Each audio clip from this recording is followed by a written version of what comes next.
Bo'lishmasin, nuroniylar, oqsoqollar 85 yoshlik oqsoqoldan, hoji bobodan, masjidning imomidan yuqorida 25 yoshlar bo'lsa ham o'qituvchi o'tirish kerak.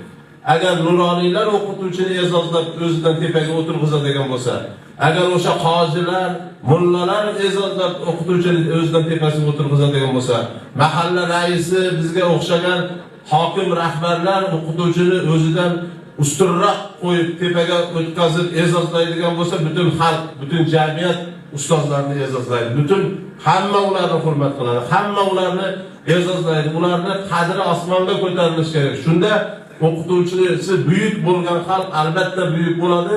Hurmatli prezidentimiz xohlaganlaridek 3-renesansning poydevori yaratiladi. O'zbekiston dunyodagi eng yetakchi davlatga, o'zbek xalqi dunyodagi eng yetakchi xalqqa aylanib, o'sha o'tmishda o'tgan bobolarimiz kabi Ibn Sinoyu, Beruniyu, Ulug'bek, Bobur, Navoiylar kabi yana buyuklar chiqadi. Hozirgi kungi reyting bilan dunyodan o'sha Nobel mukofotini oladiganlar O'zbekistondan chiqib, O'zbekiston butun dunyoga ziyo nurini, ilm nurini taratishlik uchun o'qituvchining o'rni eng yuqorida bo'lishi kerak.